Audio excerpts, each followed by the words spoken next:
नमस्कार, आप देख रहे हैं की मीडिया। निरूपा रॉय हिंदी सिनेमा का वो नाम जिसे हमेशा इज्जत से लिया गया। जब हीरोइन थी तो लोग इनके पैर छूकर आशीर्वाद लेते थे और माँ का किरदार निभाया तो इनके जैसा दुखियारी माँ कोई बन न सका। इतनी फिल्मों में अमिताभ बच्चन के माँ का किरदार निभाया कि कुछ लोग निरूपा रॉय को अमिताभ बच्चन की असली माँ समझने लगे। हर तरह की फिल्मों में काम करने वाली इकलौती अदाकारा थी निरूपा रॉय। एक वक्त ऐसा भी आया जब अपने से 8 साल बड़े अभिनेता के माँ का किरदार भी निभाया। बॉलीवुड में इन्हें ट्रेजेडी क्वीन और क्वीन ऑफ माइजरी के नाम से भी जाना जाता है। बॉलीवुड में निरूपा रॉय ममता का प्रतीक बन चुकी थी। आलम यह था कि कहीं भी फिल्मी माँ का जिक्र हो तो सबसे पहले निरूपा रॉय का ही नाम आता था। लेकिन आपको जानकर हैरानी होगी कि इन्होंने एक से बढ़कर एक कई बड़ी फिल्मों में लीड रोल भी निभाया था। उस वक्त लोग इन्हें देवी मानकर पूजा करने लगे थे, लेकिन एक वक्त ऐसा आया जब इन्हें जेल जाने की नौबत आ गई थी। बॉलीवुड की इस दुखियारी माँ का अंतिम समय अपने बेटों की बेरहमी के कारण दुखों में बीता, फिर अंत भी दुखद ही रहा। जानेंगे ये सारी बातें, लेकिन किस्सा शुरू करने से पहले आपसे दरख्वास्त है कि अगर अभी तक आपने इस चैनल को सब्सक्राइब नहीं किया है तो प्लीज़ सब्सक्राइब कर ले। किस्सा नंबर 1। 4 जनवरी 1931 को गुजरात वलसाड़ के एक गुजराती परिवार में जन्मी कोकिला किशोर चंद्र बलसारा। इनके पिता किशोर चंद्र बलसारा रेलवे में कर्मचारी थे। उनके माता पिता उन्हें प्यार से छीबी कहकर बुलाते थे। कोकिला को पढ़ने का बड़ा मन था, लेकिन पुराने ख्याल के होने के कारण इनके पिता किशोर चंद्र ने इनकी शादी महज 15 साल की उम्र में ही कमल रॉय से करवा दी। कोकिला महज 4वीं तक ही पढ़ाई कर पाई। इनके पति कमल पढ़े लिखे और आज़ाद ख्याल के इंसान थे। निरूपा के पति कमल रॉय राशन इंस्पेक्टर की नौकरी कर रहे थे। साथ ही इन्हें फिल्मों का बड़ा शौक था। साल 1983 में एक मैगजीन को दिए अपने एक इंटरव्यू में निरूपा रॉय ने खुलासा किया था कि उनका फिल्मी करियर उनके पति कमल रॉय के शौक के कारण शुरू हुआ था। दरअसल उनके पति फिल्मों के शौकीन थे और उनकी ये इच्छा थी कि वह फिल्मों में अभिनेता बने। अपने इसी शौक को पूरा करने का एक मौका उन्हें तब नजर आया जब उन्होंने एक बार गुजराती न्यूज़पेपर में एक फिल्म के लिए अभिनेता के तलाश से जुड़ा विज्ञापन देखा। इसके बाद वह अपनी पत्नी कोकिला के साथ प्रोड्यूसर विष्णु कुमार व्यास से मिलने पहुंचे। उन्होंने व्यास से एक अभिनेता के रूप में खुद को एक मौका देने की गुजारिश की, लेकिन व्यास ने यह कहकर उन्हें मना कर दिया कि उनकी पर्सनैलिटी अभिनेता बनने के लायक नहीं है। लेकिन इसके साथ ही व्यास ने यह भी कहा कि अगर वे चाहे तो उनकी पत्नी को फिल्मों में काम मिल सकता है। कमल रॉय व्यास की इस बात को मान गए और इस तरह कोकिला का सफ़र निरूपा रॉय के रूप में एक गुजराती फिल्म रौनक देवी से शुरू हुआ। प्रोड्यूसर को उनका नाम कोकिला पसंद नहीं आ रहा था, इसलिए उस फिल्म के लिए उन्होंने अपना नाम कोकिला बलसारा से निरूपा रॉय रखा था। फिर यह नाम मानो अमर हो गया। उस ज़माने में घर की बेटी का फिल्मों में काम करना बुरा माना जाता था। यह खबर सुनने के बाद फैमिली में हंगामा मच गया। खासकर उनके पिता इस बात से काफ़ी नाराज़ थे। निरूपा रॉय ने एक इंटरव्यू में कहा था, मेरे फिल्म साइन करने के बाद पापा ने कहा था कि वो मुझसे रिश्ता ख़त्म कर लेंगे। वक्त के साथ सभी ने मेरी फिल्मी करियर को अपना लिया, लेकिन पापा अंतिम सांस तक अपनी कही बात पर अड़िग रहे।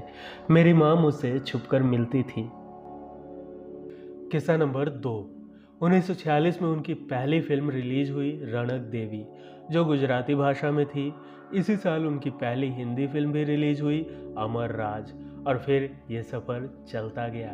1950 में आई फिल्म हर हर महादेव में पार्वती के किरदार ने इन्हें असली पहचान दिलाई। इसके फ़ौरन बाद जब वह वीर भीमसेन में द्रौपदी के किरदार में नजर आई तो दर्शक उनकी एक्टिंग के कायल हो गए। शुरुआती दौर में उन्होंने फिल्म में देवियों के किरदार के रूप में अपनी पहचान बनाई। निरूपा रॉय ने 1940 से 50 के दशक तक उन्होंने कई धार्मिक फिल्मों में काम किया और वह अक्सर उन फिल्मों में देवी माँ बना करती थी। निरूपा रॉय ने 16 फिल्मों में देवी का रोल प्ले किया था। यही कारण है कि लोग निरूपा रॉय को माँ के रूप में देखने लगे थे। यहाँ तक कि लोग इनके घर के सामने इनके पैर छूकर आशीर्वाद लेने के लिए लाइन लगाकर खड़े रहते थे। 1951 में आई सिंदबाद दी सेलर में उन्हें ऐसी युवती का रोल मिला जो तलवार चलाती है और मारधार करती है। त्रिलोक कपूर के साथ इनकी जोड़ी सबसे हिट रही। दोनों ने एक साथ 18 फिल्मों में काम किया।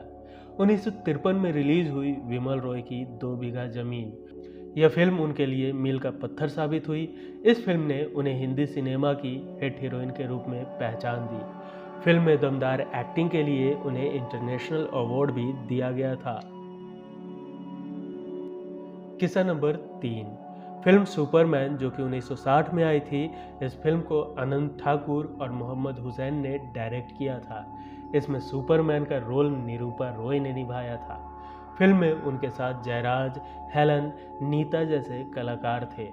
भारत भूषण, बलराज साहनी और अशोक कुमार के साथ भी निरूपा ने ढेर सारी फिल्में की थी जिनमें वो मुख्य किरदारों में थी। निरूपा को शुरुआती दिनों में रूढ़िवादी भारतीय महिलाओं के रोल दिए गए। कहीं वो अपने पति के जूते खोलते दिखती थी तो कहीं गांव में घर का काम करते हुए, लेकिन इसका उनकी एक्टिंग पर कोई असर नहीं पड़ा। आज के दौर में भी बिकनी, पूल और किसिंग सीन पर इतनी हाय तौबा होती है, लेकिन निरूपा ने उस वक्त भी ऐसे सीन बड़े स्वाभाविक तरीके से किए। तांगे वाली 2 बीघा जमीन, गुण सुंदरी, रानी रूपमती और गरम कोट उनकी यादगार फिल्में हैं। 3 फिल्मों में सपोर्टिंग एक्ट्रेस का फिल्म फेयर अवार्ड जीतने वाली वो पहली एक्ट्रेस थी। यह अवार्ड उन्हें मुनीम जी, छाया और शहनाई के लिए मिला था। किस्सा नंबर 4, साल 1955 में फिल्म मुनीम जी में निरूपा रॉय ने देवानंद की मां की भूमिका निभाई। फिल्म में अपनी एक्टिंग के चलते उन्हें बेस्ट को एक्ट्रेस के लिए फिल्म फेयर अवार्ड से नवाजा गया, लेकिन इसके बाद 6 वर्ष तक उन्होंने मां की भूमिका स्वीकार नहीं की। लेकिन फिर साल 1961 में आई फिल्म छाया में वह मां की भूमिका में नजर आई थी। इसमें वह आशा पारेख की मां बनी थी। निरूपा को 1970 के बाद से मां के रोल ऑफर होने लगे थे और यहीं से सिनेमा की सूरत बदल गई। फटे पुराने मैले कपड़ों में एक गरीब मां जो बड़ी मुश्किल से अपने बच्चों को पालती है। निरूपा ने ऐसे किरदारों को इतनी इंटेंसिटी से पर्दे पर उतारा कि उन्हें क्वीन ऑफ माइजरी का टाइटल दिया गया। 1975 में रिलीज हुई फिल्म दीवार निरूपा की खास फिल्मों में से एक है। यश चोपड़ा के डायरेक्शन में बनी इस फिल्म में उन्होंने शशि कपूर और अमिताभ बच्चन के मां का किरदार निभाया था। फिल्म दीवार का सबसे सुपरहिट डायलॉग मेरे पास मां है में मां का किरदार निभाने वाली कोई और नहीं बल्कि निरूपा रॉय ही थी। इस एक डायलॉग ने उनके इस मां के किरदार को अमर बना दिया। आगे चलकर उनकी इमेज बिग बी की मां के रूप में ही बन गई, जिसे काफ़ी सराहा भी गया। इसके बाद खून पसीना, मुकद्दर का सिकंदर, अमर अकबर एंथनी, सुहाग, इंकलाब, गिरफ्तार, मर्द और गंगा जमुना सरस्वती जैसी फिल्मों में भी वो अमिताभ की मां के रोल में दिखाई दी। 90 के दशक में रिलीज हुई फिल्म लाल बादशाह में वो आखिरी बार अमिताभ बच्चन की मां के किरदार में नजर आई थी। निरूपा रॉय वो एक्ट्रेस हैं जो देवानंद, अमिताभ बच्चन, शशि कपूर, जितेंद्र और मिथुन चक्रवर्ती जैसे कई बड़े एक्ट्रेस की मां का किरदार निभा चुकी है। वो इकलौती एक्ट्रेस हैं जिन्होंने 2 पीढ़ियों के एक्टर्स की मां के रोल निभाए हैं। पर्दे पर वो धर्मेंद्र और सनी देओल की मां का किरदार निभा चुकी है। निरूपा 1955 में आई एक फिल्म में देवानंद की मां बनी थी, जबकि दोनों की उम्र में सिर्फ 8 साल का फर्क था। उन्होंने अपने करियर में लगभग 275 फिल्मों में तरह तरह के रोल किए। निरूपा रॉय को 2004 में लाइफ टाइम अचीवमेंट अवार्ड मिला। किस्सा नंबर 5, निरूपा के 2 बेटे हैं, योगेश और किरण। उनके छोटे बेटे की पत्नी ऊना रॉय ने निरूपा, उनके पति कमल और उनके बड़े बेटे पर दहेज प्रताड़ना का केस दर्ज कराया था। यह 2001 की बात है जब निरूपा के गिरफ्तार होने तक की नौबत आ गई थी। उनकी बहू ने उनके परिवार पर काले धन से जुड़े गंभीर आरोप भी लगाए थे और कहा था कि निरूपा ने उन्हें घर से निकाल दिया था। उन्हें किसी फिल्मी बेटे ने इतने दुख नहीं दिए जितने उनके बड़े बेटे ने कथित तौर पर दिए। निरूपा 13 अक्टूबर 2004 को दुनिया से अलविदा कह गई और उनके जाने के बाद भी उनके बच्चों में विवाद ही खड़ा रहा। साल 2015 में कमल रॉय भी इस दुनिया से अलविदा कह गए थे, लेकिन मौत के बाद उनके बच्चे संपत्ति को लेकर ही झगड़ते रहे और विवाद कोर्ट तक पहुंचा। निरूपा अपने पीछे 100 करोड़ की संपत्ति छोड़ गई थी, जिसके लिए उनके दोनों बेटों के बीच काफ़ी लड़ाई हुई।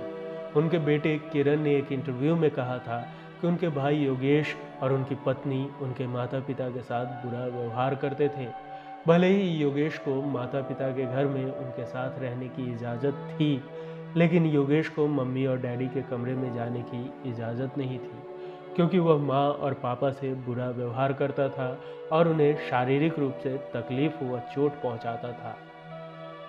माता पिता के आखिरी समय में किरण ही उनके साथ थे और वसीयत में भी किरण का ही नाम था और इसे लेकर योगेश मामला कोर्ट तक ले गए। इस बारे में जब भी योगेश से सवाल किए गए, वो हमेशा जवाब देने से बचते रहे। आज के किस्सों का सफ़र यहीं तक। यह वीडियो पसंद आई हो तो इसे लाइक और शेयर ज़रूर करें। अगर आप किसी हस्ती के अनसुने किस्सों को सुनना चाहते हैं तो हमें कमेंट कर आदेश ज़रूर करें।